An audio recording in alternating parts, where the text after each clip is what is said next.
Глава Республики Башкортостан Ради Хабиров в очередной рабочей поездке, на этот раз по Туймазинскому району. Туймазинский район находится на западе Башкортостана. Он граничит с Шаранским, Буздякским, Белебеевским и Ермекиевским районами, а также с Республикой Татарстан. В Туймазинском районе, как и во всей Республике Башкортостан, с 1 января 2019 года действует так называемая мусорная реформа. В Башкортостане 4 рекоператора, которые вывозят мусор из населенных пунктов, занимаются сортировкой отходов и отвечают за состояние свалок. К одному из рекоператоров, в компанию «Экология Т», в рамках рабочей поездки по Туймазинскому району и отправляется Ради Хабиров. Логист, диспетчер. Все звонки со всей зоны поступают на единый номер суда. Здесь они обрабатываются. Мы специально посадили их вместе, чтобы могли обсуждать. То есть, допустим, если идет срыв вывоза, а логист сразу открывает систему ГЛОНАСС. К примеру, вот, допустим, какой вот Шаранский район возьмем. То есть вот мы видим сейчас, где работает машина в Шаранском районе. То есть она убрала сегодня уже вот эти населенные пункты, ну, в районе Чеченко. Звонят, да, вот в колл-центр, да, жители звонят, да? Ну вот сколько за вчера поступило обращение? Вчера поступило у нас 37 сообщений. Ну то есть... Постоянно звонки у нас. Ну в основном какого рода сообщения? В основном информационные. То есть это может быть квитанции, да. Вот это идеальная схема для того, чтобы вот у людей была возможность... У нас вот колл-центр работает с 6 утра до 8 вечера. Спасибо. Вот здесь строительство мусоросортировочного комплекса. Снимки вот эти были сделаны буквально вчера.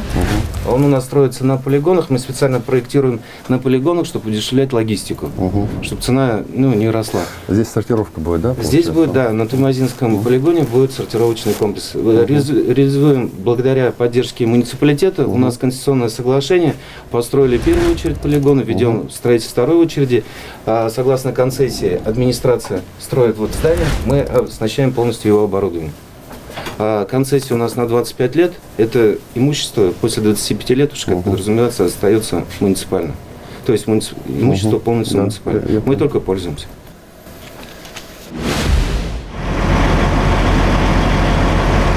Это контейнера раздельного сбора. Вот, а вы где их покупаете?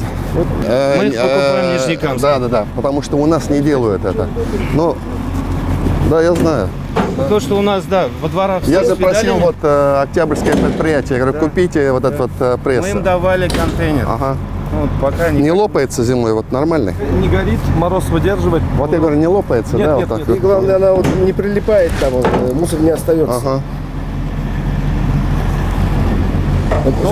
А это где-то здесь варят? Это мы сами делаем. Это сами, наверное, делаете? Да, потому что мы, Ради Фаридович, на самом деле давно работаем. И изначально мы внедряли вот эти контейнера. А вы в курсе, мы сейчас начали большую программу уже вот в школах? Он и является исполнителем по школам, да. Вы сегодня заедете, мы в каждой школе фойе уже оснастили такими коробами, так скажем, раздельного сбора. Мы хотим вот эти пластиковые поставить во всех школах. Начнем со школ, школы, садики, государственные учреждения, муниципальные учреждения. Все равно вот к этому надо подходить там, где это управляемо, и потихонечку будет. Да, и чтобы дети приносили это домой. Да. И дальше вот техника. Вот 3 модели техники, которые у нас в основном используются в зоне. Сейчас начали закупать бункера для вывоза крупногабаритных отходов. Данная техника, у меня вот такая техника представлена в Альшеевском районе, Давлекановском районе, Шаранском районе, Чекмагушевском районе. То есть вот в деревнях уже вот это есть? Универсальная техника. Вот он берет такие, чтобы возить. Может обслуживать и евроконтейнера, может и железные контейнера. Чем она удобна, но переходная вот модель. это уже покупали с учетом нашей субсидии, да? Да. Уже вот немножко получили, да? У него 2 загрузки, задняя и боковая. Вот это вот, да. А вот следующий уже сам... Следующая вот задняя погрузка машина. Но она, чем хороша, она берет 100, 110, 120 контейнеров. Это берет, допустим, до 80, берет больше. И тем самым как бы обхват получается больше гораздо. И, Ради Фаридович, небольшая наша гордость в исполнении, так скажем, инвестиционного соглашения, подписанного, инвестиционной нашей программы, мы купили вот Шредер, мы должны были его купить. А что он делает? Он, Шредер, размельчает крупногабаритные отходы, измельчает все, кроме рельсов, нам так сказали. Ну, то, что можно автомобиль закинуть. И специально к нему купили вот машину мульти. Данная машина позволяет его перевозить на остальные полигоны. И тем самым сейчас на полигонах создаем площадки для сбора крупногабаритного мусора. То есть древесные отходы отдельно собрали, размельчили, щепа пошла в использование. Сейчас его даже заказывают у нас, вот, М5 раз устроят, они выкорчевывают пни, и вот чтобы размельчать. Да, сейчас, если позволите, хотели тоже продемонстрировать его работу. Сейчас немножко отойдем. Так, отойдите, пожалуйста, вот сюда. Подальше, подальше.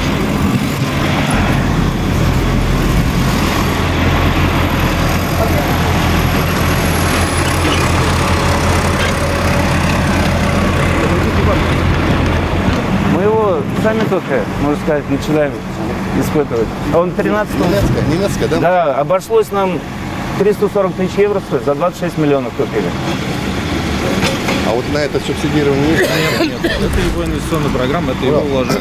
Давай мы сделаем, слушай, бюджет заложим на следующий год, кстати, миллионов 50, да? Да? А там видно будет. Хорошо. Заберут и еще больше дать. Конечно, конечно.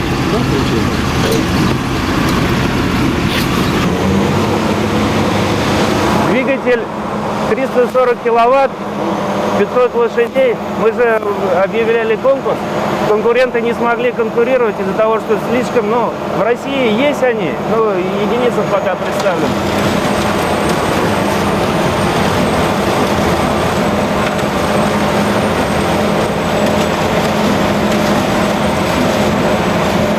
От нас что нужно вообще еще? Все там? Да? Там по земле там вот это все решается. Значит, МФЦ мы делаем. Что еще? Субсидирование, договорились, все планируйте на следующий год. Спасибо. 50 миллионов закладываем. Есть. Будет больше выбирать, а добавим еще, потому что это, ну, дело. Я вот радуюсь, что вот так в деревнях, получается, вот эти машины. Да. сейчас начали ездить, Вот он говорит, То есть чуть люди могу, начали уходит видеть, что вот одна она техника сегодня. поехала. Да, у нас вот оставались новые единицы. Вот эта техника сегодня буквально уйдет уже в Чернобыль. Ладно? Спасибо. Спасибо. Спасибо. Радифович, как предприятие вам? Ну, это вот один из лучших наших региональных операторов. Вот эта вот западная зона, она всегда была такая, знаете, традиционно сильная. Плюс, видите, они технику покупают. Сегодня договорились, еще будем субсидировать, потому что вот ровно то, на их вложенный рубль мы даем свой рубль. Поэтому вот она так. Вы сейчас стабильно, системно занялись, ну не сейчас, а все время, но сейчас особо активно от этой мусорной реформы. Почему? Ну, как мы должны все-таки прийти к цивилизованному обращению с отходами. И раздельный мусор, и мусоросортировка, и так далее. Это большая государственная задача. Тревожит то, что во многих населенных пунктах еще не вывозят мусор. Занимаемся. Следующий объект рабочей поездки Ради Хабирова по Туймазинскому району – универсальный ледовый спорткомплекс «Туймазы-Арена» имени Сергея Гемаева. Кроме хоккея и фигурного катания, здесь организованы тренировки по легкой атлетике, спортивной борьбе, смешанным боевым единоборством, самбо, дзюдо и другим видам спорта. Добрый день. Добрый день. Рада видеть Да, в этом дворце, в универсальном спортивном ледовом комплексе имени Сергея Ивановича Гемаева. Ну и на гостеприимной Туймазинской земле. Рады видеть. Спасибо.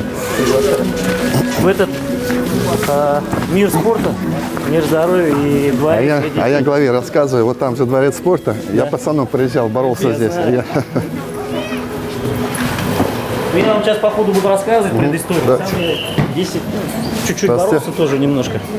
Да нет, я слышал, что вы не чуть-чуть боролись. Да нет, мы-то скромные вообще. По ушам тоже вижу. Вот. Ну, вот это новая часть. Я вас сейчас пригласил в ту часть. Она работает, начала только вот этот год работает. В 2016 году мы изначально была в первую очередь где ледовый. Там на 800 посадочных мест. Но самый интерес, вот сейчас я же говорю, и то, что вот это та нехватающая часть, которая была с постройкой ледовой. Именно сухой зал, именно... Не было раздевалок, там все 4 раздевалки было. Ну и разминочный зал. Я уж сам, как говорится, борец. А тренера есть вообще, нет? Сейчас вот я вам расскажу. Я присутствую на вашей программе, которую вы внедряете сейчас. А вот сельский тренер еще... Я вас познакомлю с нашими чемпионами. У нас в чем отличие нашего Туймазинского района? Дима Торгашов, мастер спорта международного класса по самбо. Это наш вот... Здравствуйте.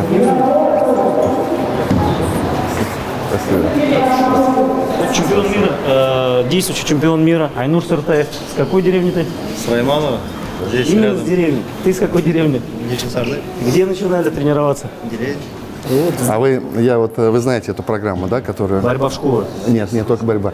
Мы еще ввели программу, называется «Сельский тренер». Вы должны знать ее. Ага. Значит, мы даем 100 грантов пока. Айдар Аркадьевич, надо. Я попросил, причем борцам, чтобы это было. Даем 600 тысяч рублей грант. То есть вот он приходит в деревню, заключает договор, в деревне тренирует 3 года, мы ему грант даем. Мы сейчас день борьбы. Хотелось бы с вашей доброй руки вот на карте Федерации спортивной борьбы республики в Туймазах, в Туймазинском районе не было греко-римской борьбы. У нас же в республике где-то 1500 школ. Но я минимум в 200 школах хочу борьбу завести. Потому что это же не хоккей, где там амуниция дорогая нужна. Это маты нужны, борцовки и все, и тренер самое главное, чтобы был. Радик Фаритович, а вы смотрите, сегодня суббота, и вот оно, действует суббота. Действует.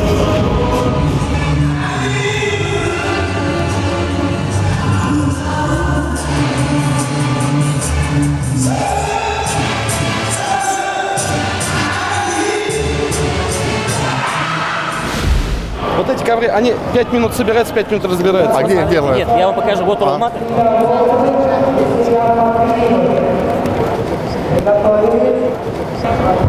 Как раз Вот таки. для школы что нужно? Вот смотрите, показываю. Я обычный тренер, школу обычную, общеобразовательную, либо деревенскую. Беру, вот оно как. И все, да. Все, и в футбол играем. Да. А давайте мы там министру спорта поручение дадим, пусть он изучит вот эту практику ковров борцовских, так? Айдар Аркадьевич подскажет. Мы сейчас в школу. Да, потому что, просто это, реально дешевая история. Он, кстати, как ковер стоит. Потому что хороший ковер, он стоит там 300 тысяч.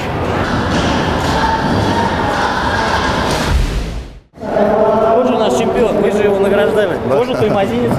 Здравствуйте. Выступал недавно перед Монсином. Да, я был как раз. Мы вдвоем с Костей боролись. Давайте. Давайте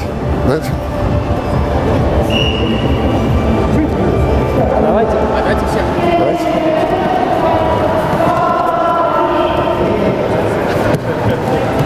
Давай, садись.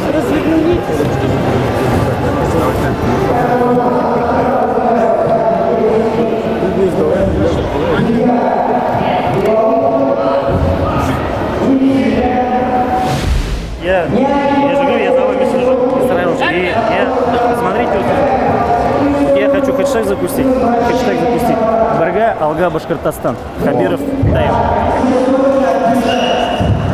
А что это за хэштег такой интересный? А это вот ребята, борцы, запустили такое. Это вы когда-то сказали, да, так? Я когда-то сказал, да, но они подхватили, и мне приятно. А что обозначает? Брига — это вместе. Точно вместе.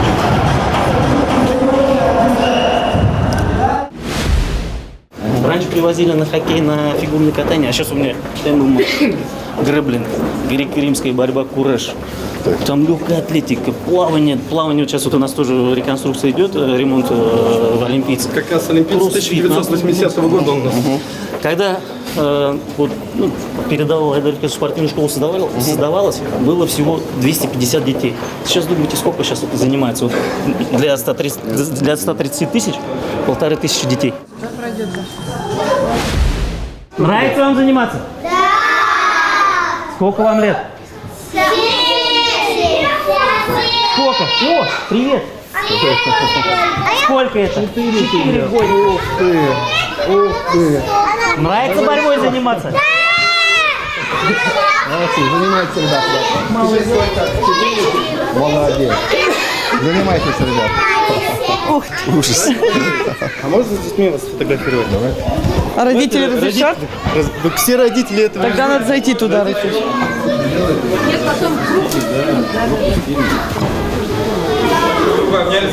Да, хорошо. Дети, внимание. Снимаю. Так сколько вам лет, вы сказали? А мне 5. Мне 4. Занимайтесь, ребят. Занимайтесь. Спасибо. Спасибо.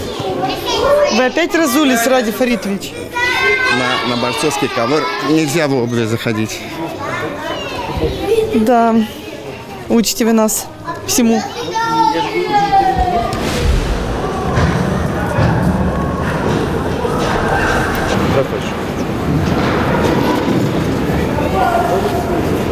Ну, вот это все уже, да?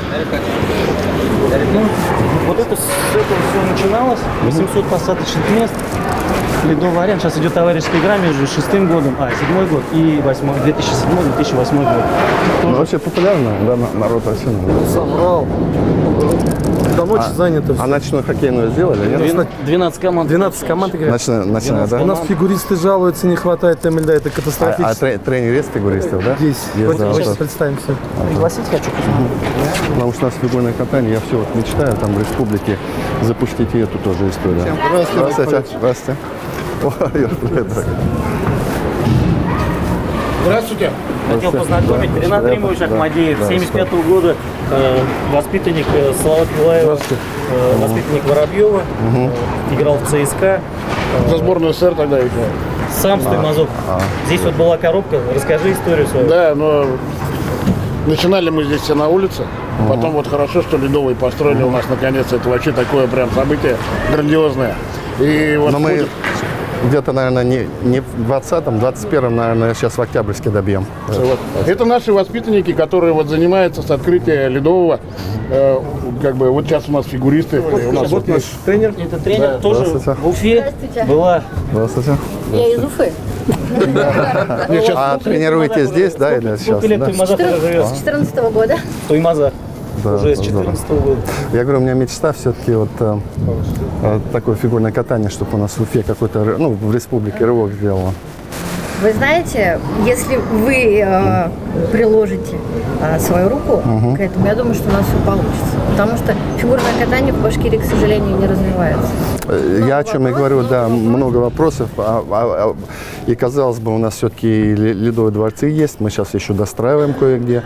И в Салавате у нас хорошая база, в Стерлитамаке хорошая база, в Уфе, слушайте, все-таки. Считайте, сейчас в Уфе 3 льда у нас будет, да? Мы сейчас покажем. 4 финала первенства России проводили с Третьяком, ну, как бы, вот, тоже в очень хороших отношениях. И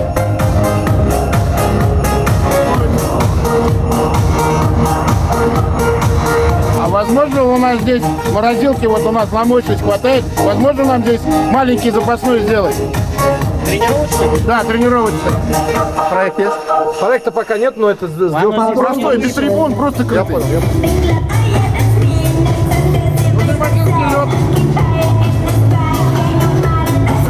Место есть? Да. То есть есть, да? Значит, мы вот здесь вот сердце держим, там у нас есть площадка и место рядом. Давайте так, вы тогда сделаете проект сами. Сделаем. Там нести предложение главе, пусть несет предложение по тренировочному полю. Тренировочный лед. Да, сейчас туда. У меня уже примерно есть, Ради Фаритович, выезд ездить. Корпус этот недорогой.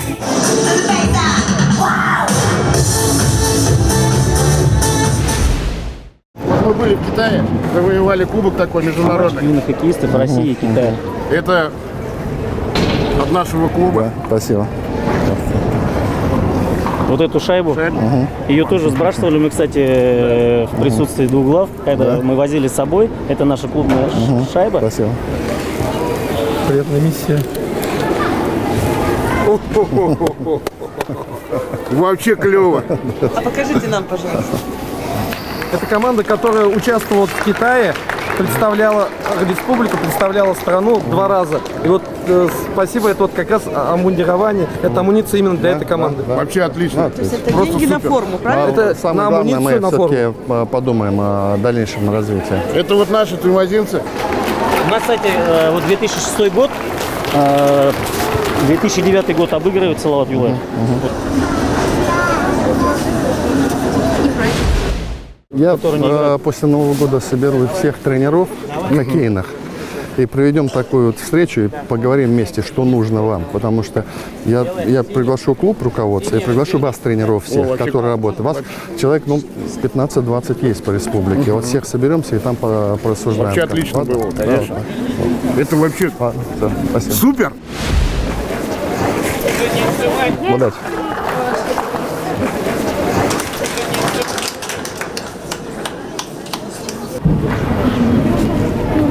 Спасибо. Спасибо. Спасибо. Да. Спасибо большое. Спасибо, ребят. Ой, тихо, тихо.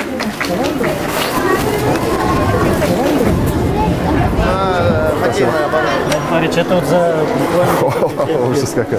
Здравствуйте. Да. А это... Здравствуйте. Здравствуйте, ребят. Так, давайте быстро, а то замерзли уже. Все, давайте. Все. Настоящие пальцы. Игорь Марлан, отойди. Спасибо. Все, бегите быстро. До свидания. Радик Фаридович, впечатлило вас? Да, да. Так, все, Игорь, все. А фигурному катанию быть в Башкортостане? Будет. Глава Республики Башкортостан Ради Хабиров отправляется в администрацию Туймазинского района на ставшее уже традиционным в рамках рабочих поездок совещание в формате «Час главы». Повестка дня – обсуждение основных проблем, варианты их решений и информация о том, что сделано по итогам прошлогодней поездки Ради Хабирова сюда, в Туймазинский район. Так, Николаевка. Николаевка в работе. Там работа ведется, реконструкция ведется. Следующий год все мы ее сдаем. Нижнетроицкий. Нижнетроицкий работа ведется, Радик Фаридович.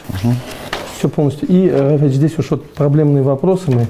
Ряд вопросов у нас есть. Один детский сад тоже от швейной фабрики получили, хозспособом построен. Но сейчас имеется вот трещина в нем. Очень серьезная.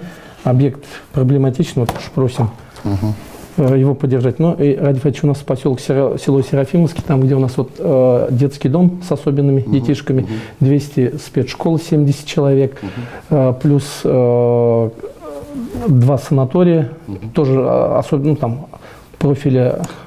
Вот мы просим поддержать ФОК сюда, вот именно чтобы с бассейном, чтобы детишки и интерната, и вот 12 тысяч серафимцев проживает. Вот с этим не готов пока сказать, потому что мы сейчас достроим бассейны там, где нет, у вас все-таки в районе есть бассейн. Да.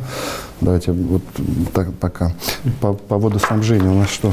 По водоснабжению, Радик Фаридович, докладываю, вот они, старые Туймазы, Радик Фаридович, значит, 11,5 километров сделано, 52 колодца, работы ведутся по графику. В следующем году сдаем. Гафурова 6,6 километров уже сделано. Начато строительство насосной станции, работы ведутся, выполняется. Водозабор Бишинды, проектирование реконструкции ведется. Радик Фаридович, в первом квартале получаем проект, и как раз вот эти два проекта, они завязываются с ним для водоснабжения. Теперь вот по боссам Кандры надо работать с Беляевым. Есть федеральная программа, вот можно через федеральную программу. Здесь проект готов по боссу. У нас, Радик Фаридович, самое сложное – это насосные города Туймазы. Мы просим включить проектирование. 15 миллионов стоит, 25 тысяч кубов в сутки идет, но она 79-го года рождения. То есть, давайте мы пометим вот. По водоснабжению тоже. Вот это вот по водоотведению. Радик Фаридович, Туймазинский район в прошлом году фанил буквально жалобами по водоснабжению. В этом году результаты другие? Ну, мы же до конца этот вопрос еще не решили, но совершенно точно, что уже работы ведутся. Вот за этот год, то есть отпроектировали и начали работы, что уже само по себе очень... Жители видят, что то, что мы обещали, мы реализовываем. Вот это самое главное.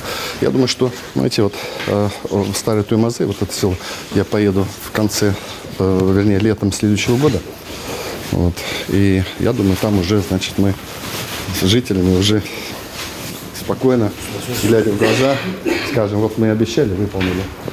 Сегодня затронули вопрос о том, что детишкам не хватает места для занятий в ледовой арене, в спортивном комплексе. Есть варианты решения? Да, там как раз используя мощности существующего ледового дворца, мы, наверное, все-таки посмотрим. Я такой уже дал спроектировать небольшой такой, очень дешевый, еще один спортивный объект. И- Дешевый в плане дешевый почему? Ну, потому что, слушайте, Экономный. денег не экономные, да, вот скажем так, неправильно сказал. Потому что вообще в планы не входило. У нас уже рейп перегружен, целевые наши программы перегружены. Но Туймазе здорово развивается, и я бы хотел помочь им. Еще была проблема мусора, но она везде по всей республике так или иначе. Вот здесь региональный оператор, у нас их 4, да? Здесь самый лучший региональный оператор. Вот откровенно говорю, самый лучший. Причем это же почему так? И Туймазе, и вот этот весь западный куст, они уже давно занимаются раздельным сбором мусора, поэтому у нас здесь очень неплохо. И самое главное, я видел, мы же к региональным операторам все равно относимся как к своим. Мы вроде их ругаем, но мы им помогаем. И вот сегодня я посмотрел ту технику, которую они купили, в том числе за счет субсидирования, которое мы им даем. Хорошая техника. Да.